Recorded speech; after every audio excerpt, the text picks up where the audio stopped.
Astrology simplified में आपका स्वागत है।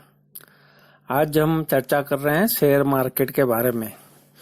हम जानने का प्रयास करेंगे कि किस व्यक्ति को शेयर मार्केट में निवेश करना चाहिए।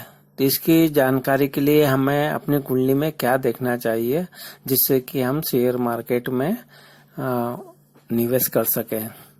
सर्वप्रथम जब भी हम कोई भाव और भाव के स्वामी की बात करते हैं, उसकी मजबूत स्थिति की बात करते हैं, तो वो जो ग्रह है वो अपनी कुंडली में अच्छे अंशों में सौ राशि के, उच्च राशि के, मित्र राशि में, केंद्र में, त्रिकोण में, शुभ ग्रहों के प्रभाव में होना चाहिए। ये एक कोई भी भाव और भाव के स्वामी के बारे में बात कर रहे हैं, उसकी मजबूत स्थिति इस तरह देखी जाती है।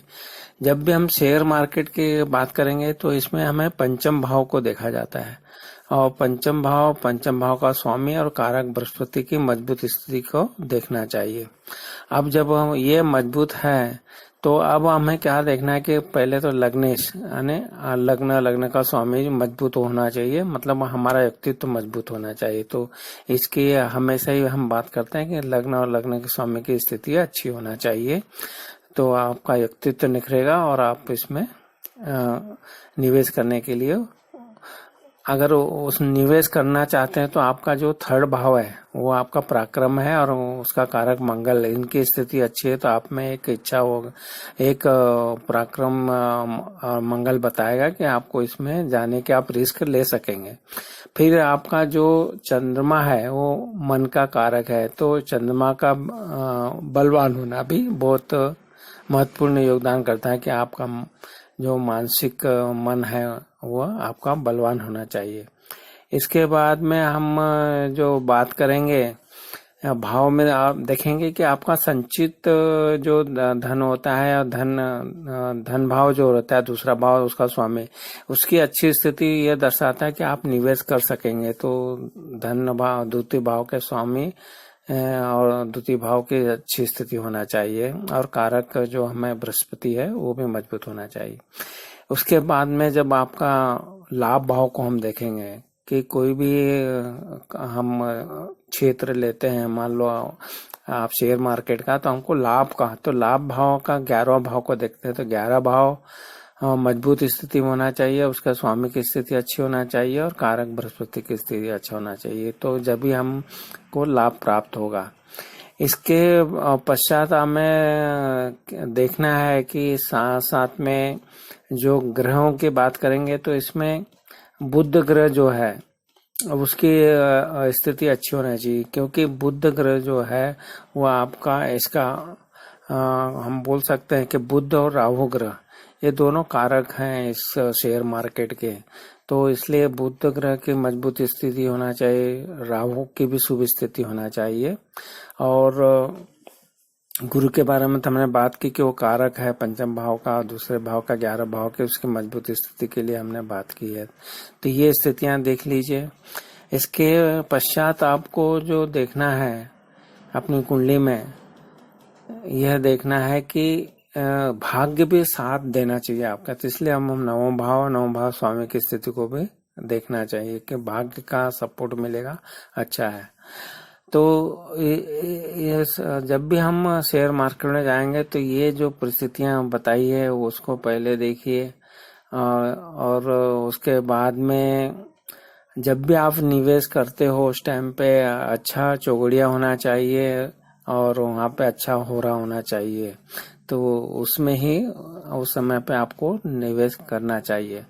अब इनकी अच्छी स्थितियों के बारे में जो हमने बताया है, तो इसमें आपका जब भी बुध और गुरु को हमने दिया कि बुद्धिमत्ता का कारक है, तो ये निर्देश यही लोग देंगे, तो बुध गुरु की स्थिति आपकी कुंडली में अच्छी रहोगी तो आप अच्छे तरीके से निवेश कर पाएंगे। और साथ साथ में चंद्रमा की मन स्थिति के लिए चंद्रमा भी मजबूत स्थिति में होना चाहिए। इसके बाद में जो आपका 10वां भाव कर्म भाव है, तो आपका आप शेयर मार्केट लिए हमने बोला पंचम भाव का जो संबंध है वो आपका निवेश भाव मतलब धन भाव जो हमारे पास जो संचित धन है उसका निवेश करेंगे तो उसका दूसरा भाव से संबंध अच्छा होना चाहिए।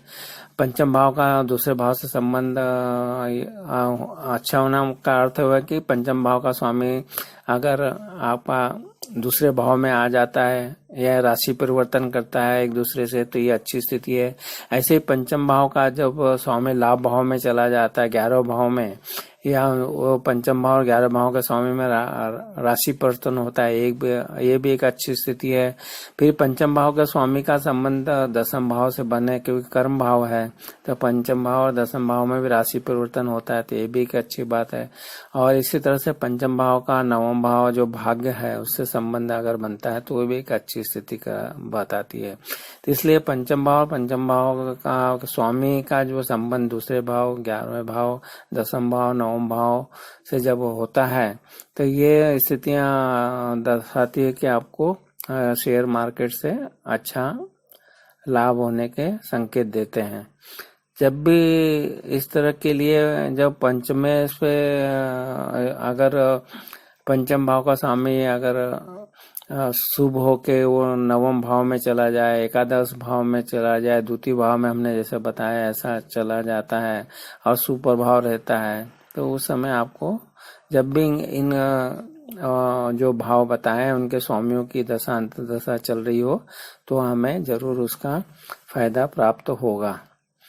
तो इस तरह से आप देख सकते हैं कि लग्न है द्वितीय है पंचम नवम दसम एकादश भावों में धनेश का होना और लग्नेश का होना भी लग्नेश आपका व्यक्तित्व आप हैं वो होना अथवा धन भाव का स्वामी और लाभ भाव का स्वामी और भाग्य भाव का स्वामी और दसम भाव का स्वामी अथवा धन व द्वितीय भाव का स्वामी पंचम भाव के स्वामी की इनकी युति भी अगर हो जाती है केंद्र और त्रिकोण में तो ये दर्शाता है कि जातक के जो लॉटरी शेयर में सट्टे से अचानक लाभ प्राप्त कर सकता है। इसीलिए क्या आपका केंद्र भी बलवान होना चाहिए जैसे लग्न भाव चतुर्थ सप्तम दसम भाव यहाँ पे शुभ ग्रह बली होके रहते हैं तो वो शेयर मार्केट में धन प्राप्त करने के योग बना देते हैं। तो इस तरह से हमने देखा कि पंचम भाव का स्वामी गुरु आदि की स्थिति अच्छी होने के साथ साथ में जो स्थितियां हमने बताई वो अगर आपकी कुंडली में बन रही है तो आपको जो ये शेयर मार्केट से जो अचानक धन प्राप्ति के योग बनते हैं वो जरूर अच्छा आपको लाभ कराएंगे। तो आप भी अपनी कुंडली में देखिए कि जो स्थितियां बताई है अगर वो बन रही है तो बहुत ही आपको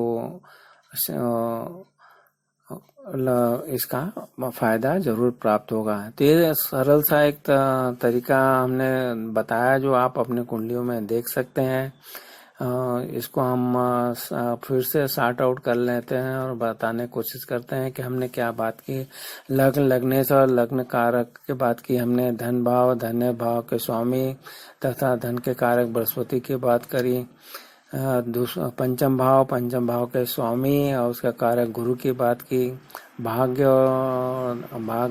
और दशमेश की बात की। लाभ भाव के स्वामी के बात की उनके बल के बारे में। इनका बल जितना अच्छा होगा लाभ का बल जितना 11 भाव का और 11 स्वामी का जितना बलाबल अच्छा होगा वो अच्छी स्थिति कराएगी। पंचमेश और बृहस्पति की अगर युति भी केंद्र त्रिकोण में अच्छी होती है तो वो भी एक अच्छा होता है या पंचमेश पर शुक्र की दृष्टि भी होती है तो वो भी एक अच्छी स्थिति कहलाएगी। तो इस तरह से आप अपनी कुंडलियों में देख सकते हैं और आप उनकी दशा अंतरदशा और शुभ गोचर में और शुभ चौकड़िया में आप निवेश करेंगे तो आपको शेयर मार्केट से अवश्य लाभ प्राप्त होगा। तो आपको हमारे वीडियो अगर पसंद आ रहे हैं तो हमारे वीडियो को जरूर लाइक कीजिए और शेयर कीजिए। आपने हमारे वीडियो को लाइक किया शेयर किया इसके लिए आपका बहुत बहुत धन्यवाद।